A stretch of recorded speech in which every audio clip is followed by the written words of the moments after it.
Se você investe há algum tempo, existe uma chance real de estar cometendo um erro que não parece um erro, mas que pode estar custando uma parte relevante do seu patrimônio. E o mais perigoso é que ele não aparece, não chama atenção, não gera desconforto imediato. Você pode estar fazendo tudo certo, escolhendo bons ativos, diversificando, pensando no longo prazo, e ainda assim terminar com muito menos dinheiro do que poderia. Não por causa do mercado, de uma crise ou de uma decisão ruim, mas por causa do imposto. Ele não aparece como uma perda evidente, vai sendo pago aos poucos, ao longo dos anos, de forma fragmentada, um pouco em cada resgate, um pouco em cada rendimento, um pouco em cada ajuste. No curto prazo, isso parece irrelevante, mas ao longo de décadas, o efeito acumulado é enorme e muitas vezes decisivo.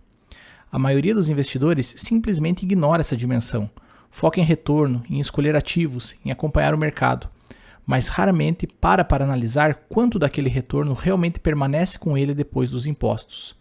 E é aqui que está a diferença, porque não é o retorno bruto que constrói patrimônio, é o retorno líquido. E pequenas decisões tributárias, repetidas ao longo do tempo, podem gerar diferenças gigantescas no resultado final. Ao longo desse vídeo, eu vou te mostrar exatamente onde essas diferenças surgem e como investidores mais sofisticados estruturam seus investimentos para reduzir esse impacto de forma totalmente legal. Você vai entender por que o momento em que você paga o imposto importa, como evitar pagar imposto desnecessário e quais estruturas aumentam de fato a eficiência da sua carteira. E esse ponto de estrutura não é um detalhe técnico isolado, ele faz parte de algo maior, a forma como você organiza suas decisões financeiras ao longo da vida. Se você quiser aprofundar isso com mais clareza e montar uma lógica completa de investimento, não só pontual, eu explico esse processo inteiro na minha formação completa. Aqui a ideia é te mostrar os mecanismos. Lá é estruturar o raciocínio e você pode acessar tudo pelo link na descrição. O primeiro ponto, e talvez o mais negligenciado, é o tempo. Existe uma diferença fundamental entre pagar imposto hoje e pagar imposto no futuro. À primeira vista, isso parece um detalhe técnico. Na prática, é um dos mecanismos mais poderosos de construção de patrimônio. Quando você adia o pagamento do imposto, você mantém uma parcela maior do seu capital investida por mais tempo. E é esse capital que continua gerando retorno sobre retorno. O imposto que ainda não foi pago continua, temporariamente, trabalhando a seu favor. Esse é o conceito de diferimento. Na prática, ele funciona como uma alavanca silenciosa. Ao evitar antecipações desnecessárias de imposto, você aumenta a base sobre a qual os juros compostos atuam. Com o tempo, esse efeito se acumula e o impacto deixa de ser marginal. Por isso, estruturas que permitem diferimento tendem a ser mais eficientes. Não porque eliminam o imposto, mas porque organizam melhor o momento em que ele é pago. E em investimentos, o quando muitas vezes é tão importante quanto o quanto. Mas diferimento não resolve tudo. Existe outro mecanismo básico, e ainda assim pouco utilizado, que complementa essa lógica, a compensação de prejuízos. Quando um investidor tem perdas, essas perdas não precisam simplesmente ser esquecidas. Em muitos casos, elas podem ser utilizadas para reduzir o imposto sobre ganhos futuros. Do ponto de vista econômico, isso é coerente. O sistema deveria tributar o resultado líquido ao longo do tempo, não eventos isolados. O problema é que a maioria das pessoas não controla isso adequadamente. Não registra prejuízos, não separa operações, não entende as regras. E por isso, acaba pagando mais imposto do que deveria, não por obrigação, mas por falta de organização. No fim, isso revela um padrão importante. Grande parte da ineficiência tributária não vem de estratégias sofisticadas, mas da negligência com o básico. Ignorar prejuízos acumulados é, na prática, abrir mão de um crédito que já é seu. Avançando um nível, surge uma decisão que parece operacional, mas é estratégica, o veículo de investimento. Não é só o ativo que determina o seu resultado. A forma como você acessa esse ativo muda diretamente o quanto você paga de imposto ao longo do tempo.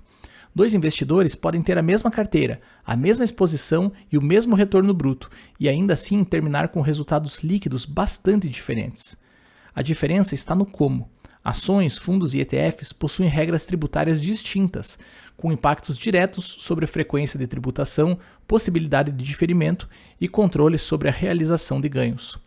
Fundos, por exemplo, podem antecipar imposto por meio do come-cotas, reduzindo a eficiência dos juros compostos.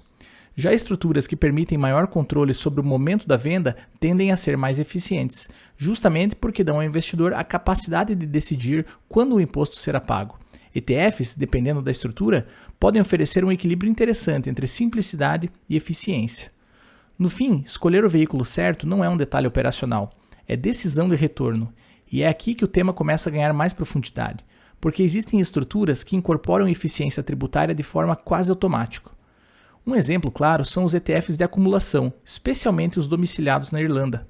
Diferente dos modelos tradicionais, eles não distribuem dividendos. Em vez disso, reinvestem os rendimentos dentro da própria estrutura. Isso evita a tributação recorrente ao longo do caminho e concentra o imposto no momento da venda. Na prática, você mantém mais capital investido por mais tempo, aplicando o mesmo princípio do diferimento, mas de forma estrutural.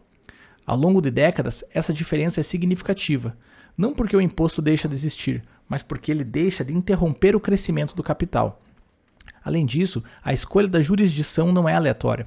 Estruturas irlandesas são amplamente utilizadas justamente por sua eficiência para investidores internacionais. Isso mostra que, muitas vezes, não se trata de buscar complexidade, mas de escolher melhor o caminho para acessar os mesmos ativos. Outro instrumento frequentemente mal compreendido é a previdência. Planos como VGBL e PGBL não são soluções universais, mas também não devem ser descartados. Quando bem utilizados, podem contribuir para a eficiência tributária, especialmente pelo diferimento do imposto ao longo do tempo. No caso do PGBL, ainda existe o benefício adicional da dedução na base de cálculo do imposto de renda, o que pode gerar ganho relevante para quem declara no modelo completo. A escolha entre tabela progressiva e regressiva também impacta diretamente o resultado, principalmente em horizontes mais longos. Mas aqui é importante ser direto. Previdência não é, por padrão, um bom investimento. É uma ferramenta. E como qualquer ferramenta, pode ser bem ou mal utilizada. Custos elevados, fundos ruins e uso fora de contexto podem anular completamente qualquer benefício tributário. Quando bem inserida na estrutura, pode ajudar. Quando mal utilizada, vira apenas um produto caro com marketing eficiente.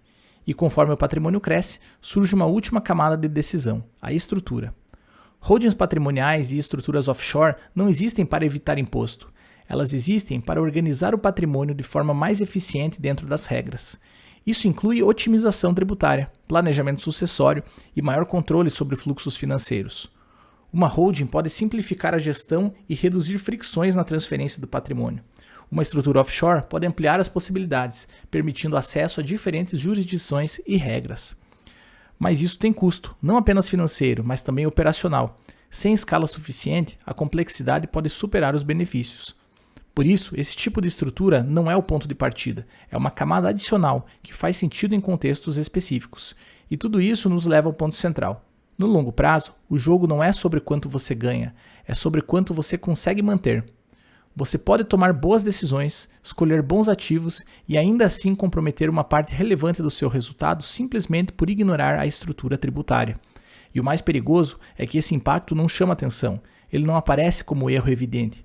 Ele se acumula em silêncio, reduzindo o efeito dos juros compostos ano após ano. Imposto não é opcional, mas a forma como ele incide sobre o seu patrimônio, em grande parte, é. E é exatamente isso que separa o investidor comum de alguém que realmente entende o jogo.